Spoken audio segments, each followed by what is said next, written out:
This is a video of the Eagle Transporter model kit by MPC, round 2 models.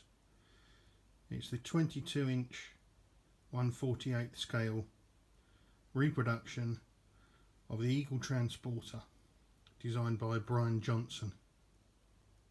When building this model kit, I used both the packets, the extra additional machined aluminium turned metal parts that you can get for the Eagle Transporter.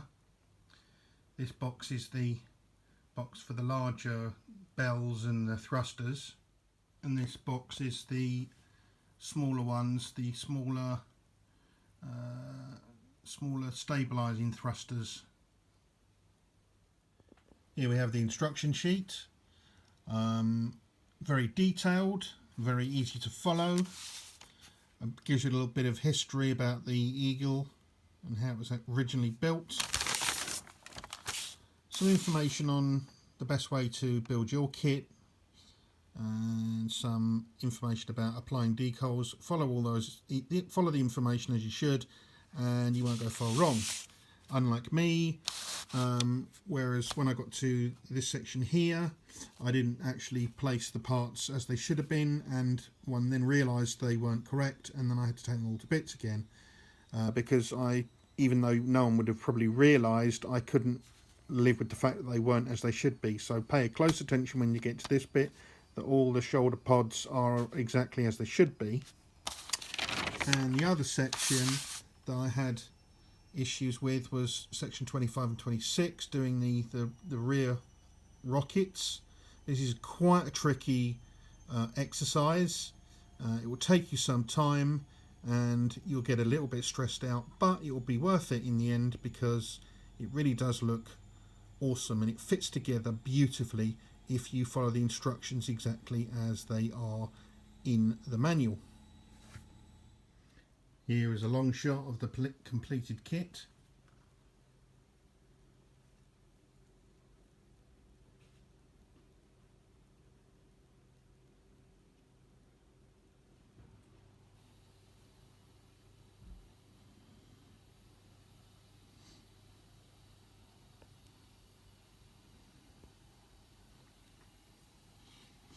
As you can see, I added the aluminium turned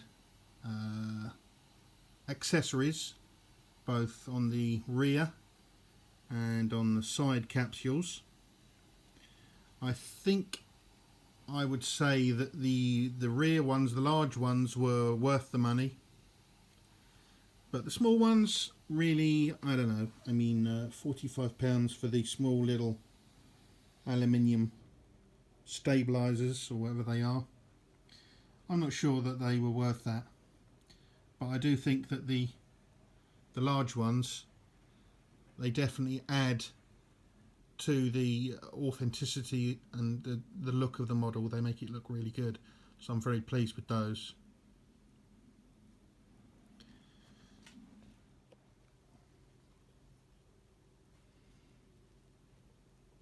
I did choose to install a lighting system into the model, which obviously complicated the build.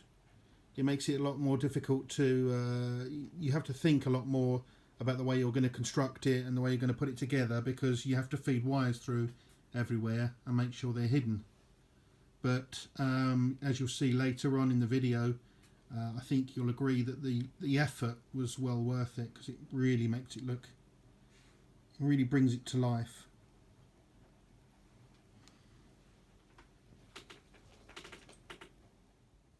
Here we have the underside, and again you can see more of the aluminium turned parts. You know, again, I think you'll agree they do add to the overall effect of the model. I think they do make it look all really authentic. But bear in mind, they are about £145, which is the same price as the model.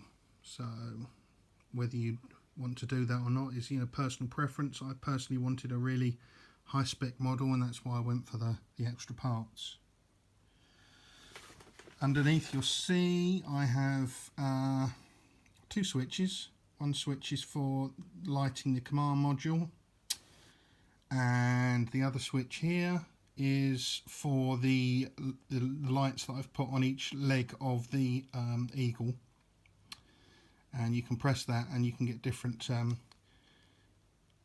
different sequences on the lighting system. This is the lighting on the command module. I kind of gave it, I tinted the LED slightly orange to give it that kind of orangey look that you see in the show. And the detail inside is really beautiful. I chose to have a removable tips, which I will show you now.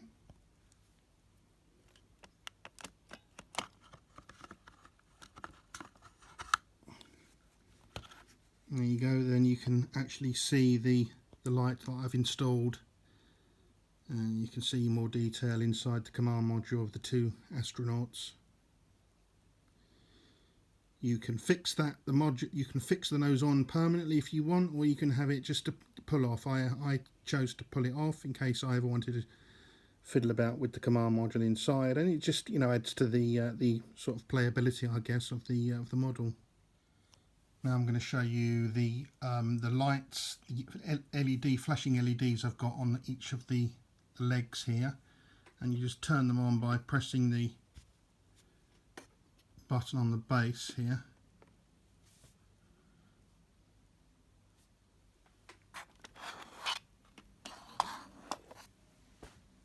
And there you have sort of like flashing LEDs on the legs, which kind of make it look like it's on a landing strip.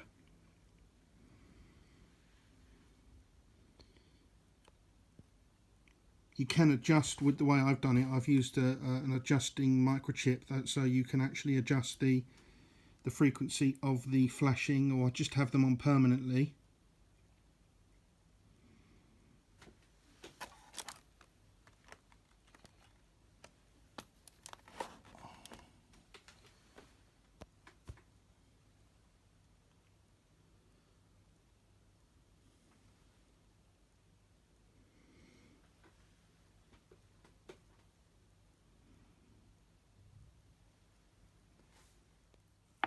And here we have the underneath opened out, so you can see the battery boxes and the flashing circuitry here.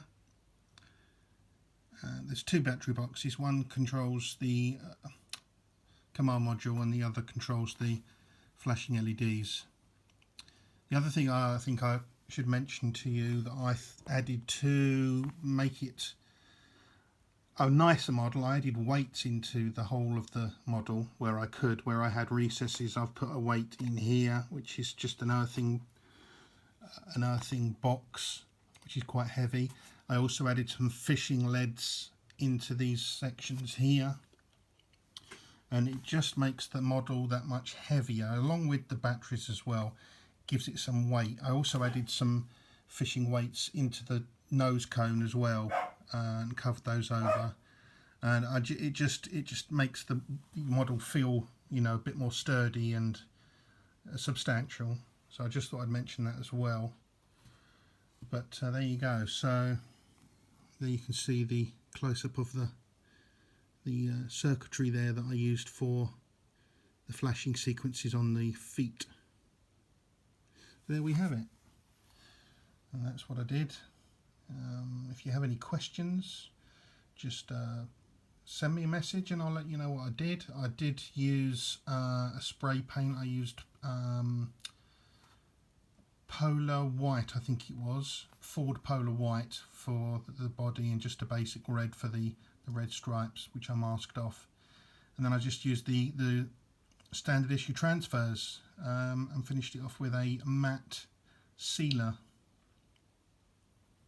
So there you go. Thanks for watching, and look out for my next video.